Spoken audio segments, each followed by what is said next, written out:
എല്ലാവർക്കും white zone ഫുട്ബോളിന്റെ മറ്റൊരു വീഡിയോയിലേക്ക് സ്വാഗതം. ഈ ഒരു വീഡിയോയിലൂടെ നമ്മൾ നോക്കാനായിട്ട് പോകുന്നത് സൂപ്പർ കോപ്പ ഡി എസ്പാനെ കുറിച്ചിട്ടാണ്. അതായത് സ്പെയിനിൽ നിന്നുള്ള 4 ടീമുകൾ വെച്ചുകൊണ്ട് നടത്തപ്പെടുന്ന ഒരു ടൂർണമെന്റ് ആണിത്. ഈ ഒരു ടൂർണമെന്റ് നടക്കുന്നത് പറയുന്നത് സൗദിയിൽ വെച്ചുകൊണ്ടാണ് ഈ ഒരു ടൂർണമെന്റ് നടക്കുക. അപ്പോൾ ഇപ്രാവശ്യം ആ 4 ടീമുകൾ എന്ന് പറയുന്നത് ഒന്ന് Real Madrid, Atletico Madrid, Barcelona, Osasuna എന്നുള്ള ഈ ഒരു 4 ടീമുകളാണ് ഇപ്രാവശ്യം ഈ ഒരു ട്രോഫി കണ്ട് പോരാടിയിട്ടുണ്ടായിരുന്നത്. അപ്പോൾ ഈ ഒരു ആദ്യം നടന്നിട്ടുള്ള മത്സരം എന്ന് പറയുന്നത് മാഡ്രിഡ് ഡെർബിയാണ്, Atletico Madrid vs Real Madrid.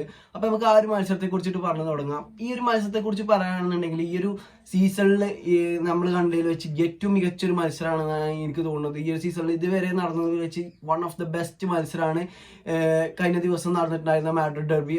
അങ്ങനത്തെ ഒരു ഇമ്പാക്ട് ഉണ്ടാക്കിയ മത്സരമായിരുന്നു. ആദ്യം 7 മിനിറ്റിൽ തന്നെ ഹെർമോസയിലൂടെ അത്ലറ്റിക്കോ മാഡ്രിഡ് ലീഡ് എടുത്തെങ്കിലും പിന്നെ ആ ഒരു 2 ഗോളുകൾ അടിച്ച് റയൽ മാഡ്രിഡ് ലീഡ് എടുക്കുന്നത് നമ്മൾ കണ്ടു. അതിനുശേഷം ഗ്രീസ്മാനിലൂടെ അത്ലറ്റിക്കോ മാഡ്രിഡ് തിരിച്ചു വരുന്നു. പിന്നെ കെപ്പന്റെ ഓൺ ഗോൾ, അതായത് അൽവാരോ മൊറാട്ടന്റെ ഒരു ഇടപെടലുണ്ടായതുകൊണ്ടാണ് അവിടെ കെപ്പന്റെ ഒരു ഓൺ ഗോളിലൂടെ വീണ്ടും അത്ലറ്റിക്കോ മാഡ്രിഡ് ലീഡ് എടുക്കുന്നു. അതിനുശേഷം 84-ാമത്തെ മിനിറ്റിലെത്തിയാണ് ആ ഒരു കർവാലിന്റെ ഗോൾ വരുന്നത്. കർവാലൊക്കെ കഴിഞ്ഞ ആ ഒരു കളിയിൽ തന്നെ മസ്റ്റ് റേറ്റഡ് പ്ലെയർ അല്ലെങ്കിൽ മാൻ ഓഫ് ദ മാച്ച് ആയിട്ടുണ്ടായിരുന്നത് കർവാലാണ്. അങ്ങനത്തെ ഒരു കളിയായിരുന്നു. നമുക്കറിയാം കർവാലിന്റെ റോസുകളെ പറ്റി പറയേണ്ട ആവശ്യമില്ല. അപ്പോൾ ആ ഒരു കളി തന്നെ ഒരു ഗോളും 2 അസിസ്റ്റുകളും ഈ ഒരു കർവാലിന്റെ പേരിലുണ്ട് എന്നുള്ളതാണ്. പിന്നെ ഈ ഒരു കളി 3-3 നിന്നപ്പം എക്സ്ട്രാ ടൈമിലേക്ക് പോയി. സ്വാഭാവികമായിട്ടും എക്സ്ട്രാ ടൈമിൽ റയൽ മാഡ്രിഡ് ഗോൾ അടിച്ചു.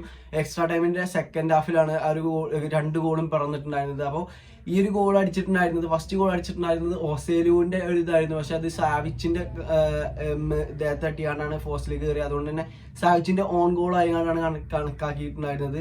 അതിനുശേഷമാണ് നല്ലൊരു ബെസ്റ്റ് ഗോൾ ആ ഒരു മത്സരത്തിൽ തന്നെ നല്ലൊരു ഗോൾ നമ്മൾ കണ്ടിട്ടുണ്ടായിരുന്നത്. അതായത് ഈ ഒരു അത്ലറ്റിക്കോ മാഡ്രിഡ് ഇവിടെ റയൽ മാഡ്രിഡ് ഒരു ഗോളിന് ലീഡ് എടുത്തുകൊണ്ട് തന്നെ അത്ലറ്റിക്കോ മാഡ്രിഡിന്റെ പ്ലേയേഴ്സ് മൊത്തം അറ്റാക്ക് ചെയ്യാൻ വരികയാണ്. ഈ ഒരു കോർണർ അത്ലറ്റിക്കോ മാഡ്രിഡ് വിൻ ചെയ്തിരുന്നു. അതിന് ഹെഡ് ചെയ്യാൻ ഒബ്ലാക്ക് അടക്കം ആ ഒരു റയൽ മാഡ്രിഡിന്റെ ബോക്സിലേക്ക് വരികയാണ്. ആ ഒരു ഇതിൽ നിന്നുണ്ടായിരുന്ന ഒരു കൗണ്ടർ അറ്റാക്ക് ആണ്. അത് വന്നാൽ ഒബ്ലാക്കിന് കിട്ടേണ്ടായിരുന്നു. ഒരു ഒബ്ലാക്ക് അല്ലാന്നുണ്ടെങ്കിൽ വേറൊരു അത്ലറ്റിക്കോ മാഡ്രിഡിന്റെ വേറെ ഏതൊരു പൊസിഷൻ കളിക്കുന്ന ഒരു പ്ലെയർ ആണെന്നുണ്ടെങ്കിൽ തീർച്ചയായിട്ടും ആ ഒരു ബോൾ അയാൾ വിൻ ചെയ്യും. പക്ഷെ ആ ഒരു ഗോൾ കീപ്പർ ആയതുകൊണ്ട് തന്നെ ആ ഒരു സിറ്റുവേഷൻ എന്ന് പറയുന്നത് അത്രത്തോളമാണ്. കാരണം അതായത് ഇവിടെ നിൽക്കുന്ന ബോളിനെ ഇവിടെ ഒബ്ലാക്കും ഈ ബാക്കിൽ നിന്ന് തന്നെ ബ്രാഹിം ഡിയാസും ആണ് പോണത്. ഈ ഒരു ഒബ്ലാക്കിനെ ഈ ഒരു ബ്രാഹിം ഡിയാസ് നിസാരമായിങ്ങാണ്ട് ഒരു റണ്ണെടുത്തങ്ങാണ്ട് എടുക്കുകയാണ്. അതിനുശേഷം അവിടെ ആ ഒരു ബോൾ വിൻ ചെയ്ത ഉടനെ തന്നെ ബോക്സിലേക്ക് ഒരു ക്ലിയർ ഷോട്ട് അടിക്കണം. ആ ഒരു ഗോൾ അങ്ങനെ അത് കളിൻ്റെ ലാസ്റ്റ് മിനിറ്റാണ് ആ ഒരു സംഭവം നടന്നിട്ടുണ്ടായിരുന്നത്. ഈ ഒരു സംഭവം നമുക്ക് പറയുകയാണെന്നുണ്ടെങ്കിൽ കഴിഞ്ഞ 2014 കോപ്പ ഡെൽ റേയിൽ ബെയില് ബാസക്കെതിരെ അടിച്ചിട്ടുള്ള ആ ഒരു ത്രോ ലൈനിന്റെ അപ്പുറത്ത് കൂടെ ഓടിക്കാണ്ടില്ല അങ്ങനത്തെ ഒരു ഗോൾ ആയിക്കൊണ്ടാണ് പലർക്കും ഇത് തോന്നുക. അങ്ങനത്തെ ആ ഒരു ഗോൾ അടിച്ചപ്പോൾ പലരുടെ മനസ്സിലേക്കും ഓടി വന്നിട്ടുണ്ടായിരുന്ന ഒരു ചിത്രം അത് തന്നെ ആയിരിക്കും എന്നാണ് എനിക്ക് തോന്നുന്നത്. അപ്പോൾ അങ്ങനത്തെ ഒരു നല്ലൊരു ത്രില്ലർ പോരാട്ടത്തിലൂടെയാണ് ഈ ഒരു മത്സരം കഴിഞ്ഞിട്ടുണ്ടായിരുന്നത്. പിന്നെ ഇതിൽ മസ്റ്റ് അണ്ടർ റേറ്റഡ് ആയിട്ടുള്ള ഒരു പ്ലെയർ എന്ന് പറയുന്നത് ഗ്രീസ്മാൻ ആണ്. ഗ്രീസ്മാൻ ആ ഒരു മത്സരത്തിൽ 174-ാമത്തെ അത്ലറ്റിക്കോ മാഡ്രിഡ് ജേഴ്സിയിലുള്ള ഗോളാണ് അദ്ദേഹം അടിച്ചിട്ടുണ്ടായിരുന്നത്. ഇതിന്റെ ഒരു പ്രത്യേകത എന്ന് പറയുന്നത് അത്ലറ്റിക്കോ മാഡ്രിഡിന്റെ ആൾ ടൈം ടോപ്പ് സ്കോറർ ഇപ്പോൾ ഗ്രീസ്മാൻ ആണ്. ആ ഒരു ഗോളോട് കൂടി ഗ്രീസ്മാൻ ആ ഒരു ഈ റെക്കോർഡ് സ്വന്തമാക്കിയിട്ടുണ്ട്. അപ്പോൾ ഈ ഒരു മത്സരത്തിൽ അത്ലറ്റിക്കോ മാഡ്രിഡ് പരാജയപ്പെടുകയാണ് ചെയ്തത്. ഇനിയും അത്ലറ്റിക്കോ മാഡ്രിഡിനായിട്ട് 2 കളി കൂടെ ബാക്കിയുണ്ട് എന്നുള്ളത് എടുത്ത് പറയേണ്ടതാണ്. അപ്പോൾ ഈ ഒരു സീസണിൽ മാഡ്രിഡ് ഡെർബി 4 മാഡ്രിഡ് ഡെർബി നമുക്ക് കാണാൻ പറ്റും. ഇനി ഒന്ന് കോപ്പ ഡെൽ റേയിലും ഇനി ഒരു ലീഗ് മത്സരമുണ്ട്. ഇപ്പോൾ 2 നടന്നതിൽ ഒന്ന് റയൽ മാഡ്രിഡിന് ജയിക്കാൻ കഴിഞ്ഞു. അതുപോലെ തന്നെ ഒന്ന് അത്ലറ്റിക്കോ മാഡ്രിഡിന് ജയിക്കാൻ കഴിഞ്ഞു. ലീഗിൽ നടന്നത് അത്ലറ്റിക്കോ മാഡ്രിഡാണ് ജയിച്ചിരുന്നത്. എനിക്ക് തോന്നുന്നു ലീഗിൽ ആകെ റയലിനെ ബീറ്റ് ചെയ്തിട്ടുണ്ടായിരുന്നത് അത്ലറ്റിക്കോ മാഡ്രിഡ് മാത്രമാണ്. അപ്പോൾ ഇനി നമുക്ക് ഒസാസുന vs ബാഴ്സലോണ മത്സരത്തെ കുറിച്ച് പറയാം. അപ്പോൾ ഈ ഒരു മത്സരത്തെ പറയുകയാണെന്നുണ്ടെങ്കിൽ എനിക്കെന്തും അറിയില്ല, കാരണം ഞാനൊരു മത്സരം കണ്ടിട്ടില്ല. നമുക്ക് ആ ഒരു സ്കോറേഴ്സിന് മാത്രം പറയാം.